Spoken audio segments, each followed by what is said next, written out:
नीतीश बाबू के मामले में उनको दोस्त मानता रहा हूँ, मुझे दोस्त मानते रहे हैं, बड़े भाई की तरह आदर भी करते रहे हैं वो, तो मैं इनके मामले में कभी कोई टीका टिप्पणी नहीं करता हूँ। रामविलास पासवान जी मेरे बहुत अच्छे मित्र रहे और मैं शुरू से इनके परिवार के सुख दुख में शरीक होता रहा, होने की कोशिश करता रहा। नमस्कार, मेरा नाम प्रेम है और आप लाइव स्ट्रीट देख रहे हैं। नीतीश कुमार को लेकर फिर से एक बार चर्चाएं तेज हो गई है। क्या नीतीश कुमार फिर से पलटी मार देंगे? क्या नीतीश कुमार फिर से तेजस्वी यादव के साथ चले जाएंगे? देखिए, सवाल लगातार खड़े हो रहे हैं, पर नीतीश कुमार इन तमाम चीजों को लेकर अपनी बातों को भी रखे। पर शत्रुघ्न सिन्हा देखिए सांसद है, पर नीतीश कुमार के दोस्त भी हैं, करीबी भी कहे जाते हैं, पर शत्रुघ्न सिन्हा बड़ा खुलासा कर दिया है। शत्रुघ्न सिन्हा कह रहे हैं कि पूर्व में भी देखिए क्या कुछ बोले थे और क्या कुछ हुआ था, अलट पलट पूर्व में हुआ कि नहीं हुआ। देखिए, तमाम सवाल शत्रुघ्न सिन्हा से पूछा गया। चिराग पासवान की भी तारीफ कर रहे हैं, कह रहे हैं कि चिराग पासवान हमारे दोस्त के भाई है। क्या कुछ कह रहे शत्रुघ्न सिन्हा, पहले आप वो सुनो। राष्ट्र हित में है, जनहित में है, महिलाओं के हित में है, और आज जितना बड़ा आंदोलन समर्थन में या विरोध में हुआ उसकी पराकाष्ठा, उसका क्लाइमेक्स हुआ है ये कि बहुत अच्छा बिल लाया गया है और स्टेट्स को भी इस बिल का अनुपालन करना चाहिए। ये बिल में ममता बनर्जी एक रोल मॉडल बनकर सामने उभर कर आई हैं महिलाओं के हित के लिए, राष्ट्र हित में। अभी माननीय गवर्नर साहब ने इसको महामहिम कहते हैं ना, महामहिम गवर्नर साहब ने इसको सुना है कि अभी पारित नहीं किया है, रोका हुआ, लेकिन मुझे लगता है कि करेंगे और केंद्र हो कि राज्यपाल हो, उनको करना ही पड़ेगा। लेकिन बीजेपी वाले लगातार इस्तीफे की मांग कर रहे हैं कि ममता को इस्तीफा दे देना चाहिए, एक महिला का रेप हुआ है। पुरानी घटना है। क्या हमने आज तक कभी हाथरस पे या मणिपुर के मामले में या उन्नाव और कठुआ के मामले पे माननीय प्रधानमंत्री का इस्तीफा मांगा, माननीय गृह मंत्री का इस्तीफा मांगा? ये घटना बहुत ही निंदनीय हुई है, बहुत ही शर्मनाक घटना है, बहुत ही दर्दनाक घटना है। लेकिन इसके लिए आप सीधा कहीं के या उस प्रदेश के मुख्यमंत्री को आप जिम्मेदार ठहराएं। वो तो वहाँ पर नहीं थी, उन्होंने तो किसी तरह का आदेश पालन नहीं किया था, उन्होंने किसी को प्रोवोक तो नहीं किया था, उन्होंने ये तो नहीं कहा था कि आप ऐसा करो।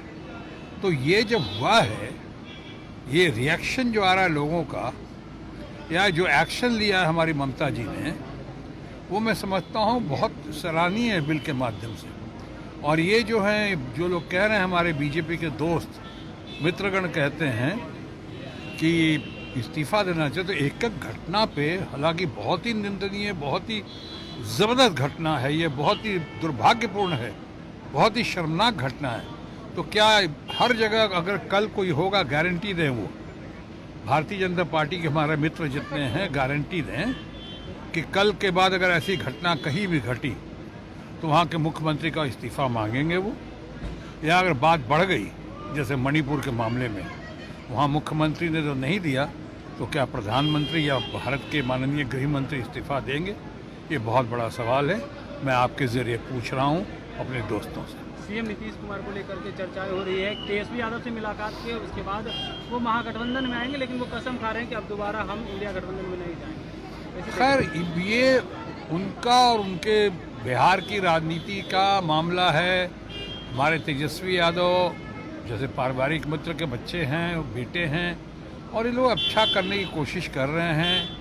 मैं पहले भी, आप जानते हैं, नीतीश बाबू के मामले में उनको दोस्त मानता रहा हूँ, मुझे दोस्त मानते रहे हैं, और बड़े भाई की तरह आदर भी करते रहे हैं वो, तो मैं इनके मामले में कभी कोई टीका टिप्पणी नहीं करता हूँ। सर, स्वागत करेंगे आप लोग? क्या? किसका? तो इंडिया गठबंधन नीतीश कुमार आते हैं तो? अरे भाई, हम कौन होते स्वागत करने वाले? आप इंडिया गठबंधन के उनसे नेताओं से पूछिए या उनके प्रवक्ता से पूछिए। अभी तो मैं पटना आया हुआ हूँ, किसी और कारण से आया हुआ हूँ। और साथ ही साथ ये भी कहना चाहूँगा, किसी के कुछ भी कहने से पहले कि हम दोबारा आ रहे हैं या दोबारा मिल रहे हैं, ये इस तरह का अनुमान लगाने से पहले ये ज़रूर देखना चाहिए कि उस व्यक्ति या व्यक्ति विशेष की अपनी क्रेडिबिलिटी क्या है।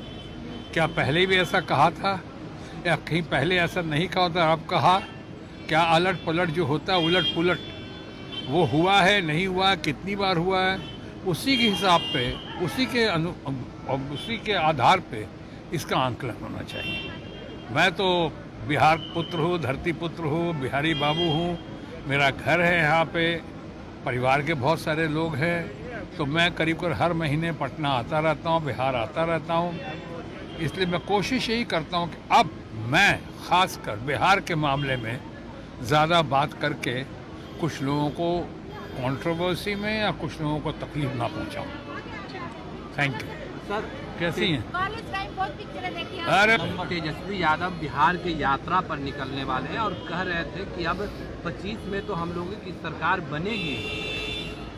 नहीं, अब देखिए, किसी को ऐसा कहने में या यात्रा के मामले में ऐसा करने में सब लोकतंत्र है, सबको अधिकार है। तेजस्वी यादव इस मामले में कहा ना, उनको विरासत में मिली है, अनुभव बहुत हासिल कर दिया है उन्होंने लालू जी से, और उनको इतने सालों का भी अनुभव है, जोश भी है, बहुत हद तक जवानी भी है, तो वो करेंगे। लोग उनकी तरफ देख रहे हैं। लेकिन बिहार में और भी बहुत सारे अच्छे अच्छे नेता हैं जिनके बारे में इस वक्त बात करना ठीक है। जैसे मुझे तो दुनिया को पता है कि मुझे चिराग पासवान बहुत पसंद है। अब व्यक्तिगत तौर पे मैं समझता हूँ चिराग पासवान चंद लोगों में से है जिनकी जीत की तो मुझे खुशी हुई है। साथ ही साथ उनके साथ मेरा बहुत पारिवारिक लगाव रहा है। रामविलास पासवान जी मेरे बहुत अच्छे मित्र रहे और मैं शुरू से इनके परिवार के सुख दुख में शरीक होता रहा, होने की कोशिश करता रहा। तो ऐसे बहुत सारे लोग हैं, जैसे हमने कहा चिराग पासवान का कहा, तेजस्वी यादव को तो आप जानते ही हैं कि लालू जी को भी पारिवारिक मित्र मानता रहा हूँ। इन लोगों को तो मैं निभाने की कोशिश करता हूँ। इसलिए इन लोगों के किसी यात्रा पे, आंदोलन पे, या इनकी पॉलिसी पे, या इनका अगला कदम क्या हो रहा है या क्या होना चाहिए, मैं उस पर इस वक्त बात नहीं करूँगा जब तक कि मेरी ज़रूरत ना पड़ जाए। अंग्रेज़ी में कहते हैं I only speak when I am spoken to. जब मुझसे इस बारे में बात की जाएगी, वो वक्त आएगा तो ज़रूर बात करूँ। पवन सिंह फिर तो अभी आप शत्रुघ्न सिन्हा को सुन